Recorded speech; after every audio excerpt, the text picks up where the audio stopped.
Good evening and welcome to FSC TV. I'm Kate Murphy. And I'm Andrew Pauling. Tonight on FSC TV, FSC dance performance, Lakeland Now benefit concert, and Animal Cruelty and Torture Act passed.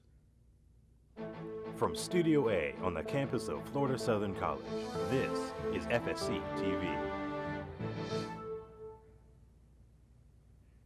The Student Government Association's semesterly town hall took place this past Tuesday, where members of the Florida Southern Cabinet, including President Ann Kerr and her vice presidents, answered questions from the student body. Vice President of Administration Terry Dennis announced that washers will be replaced over winter break and dryers will be replaced over time next semester. Another student posed a question on making housing selections similar to course registration, and Vice President of Student Activities Dr. Susan Freeman said that her staff is working on finding a sophomore that will be able to do so. In total, there were 67 questions asked to the Florida Southern Cabinet. A Florida Southern student was recently named Miss Polk County. Here's more on her story. Junior business major Gracie Westerfield earned the title of Miss Polk County at the George Jenkins High School on October 26. Gracie wanted her platform to be something that she could be actively working on, speaking about, and raising awareness to. For me, that's domestic violence awareness, and my platform is No Excuse for Abuse. She plans to work closely with her sorority Alpha Chi Omega and with community organizations including the Peace River Center to help be the voice for those who can't speak up or don't have resources to. She also wants to work to help better the local education for students. I really want to embrace the Miss Polk County title and work locally with the educational system.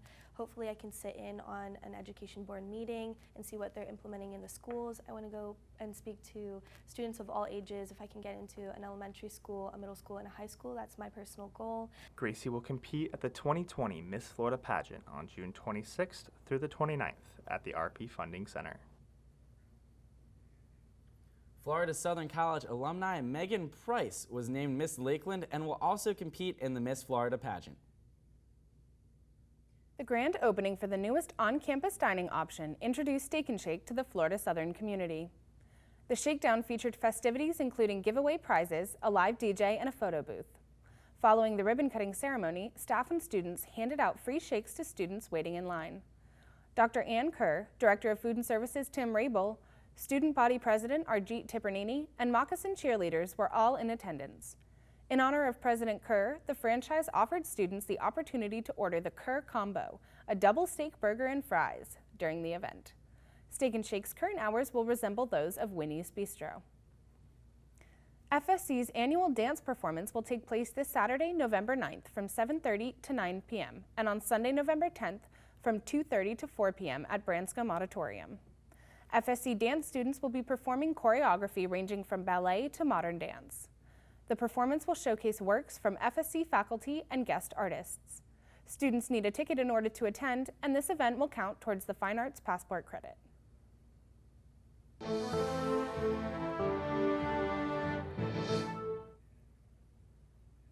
Florida Southern College's women's golf head coach Robbie Davis is set to become the 52nd member of the Women's Golf Coaches Association Coaches Hall of Fame next month in a ceremony in Las Vegas.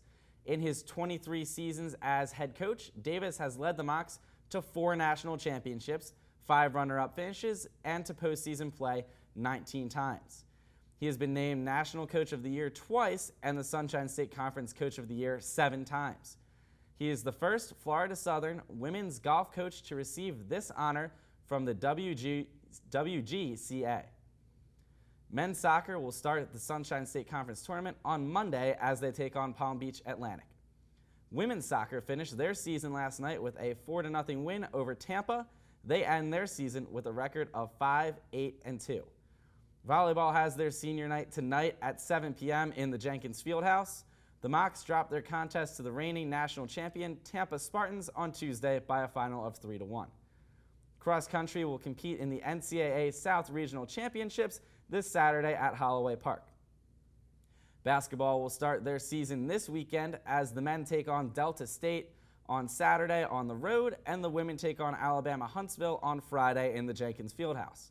The women also play Lee on Saturday. Both games are scheduled to tip off at 2 p.m.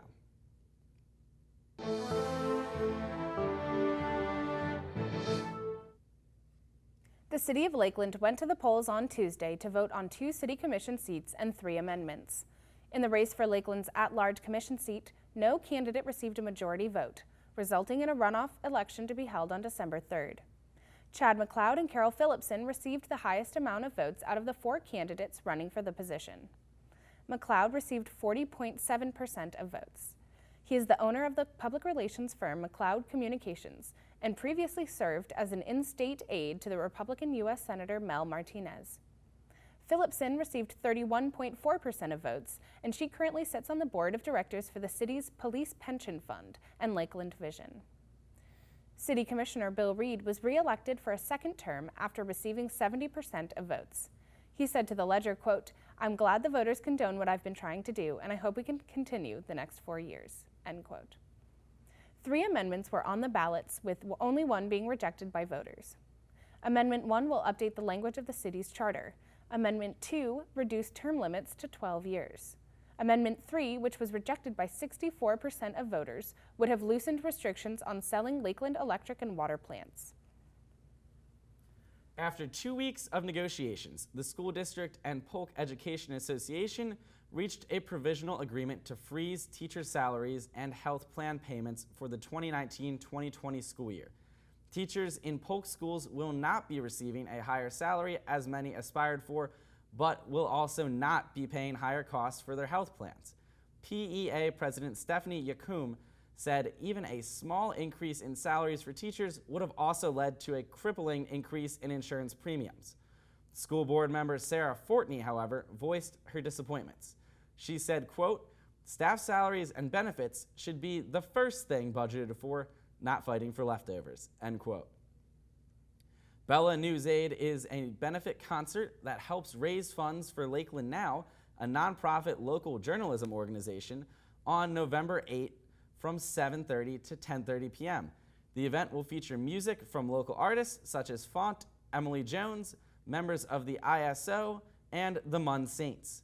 General admission is a $20 donation, and for a $100 donation, guests can go into the VIP section. The concert will take place at 202 North Massachusetts Avenue in Studio B.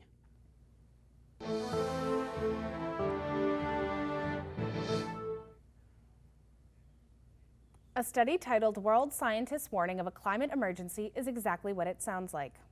Over 11,000 scientists from 153 different countries signed the study, which declares a climate emergency.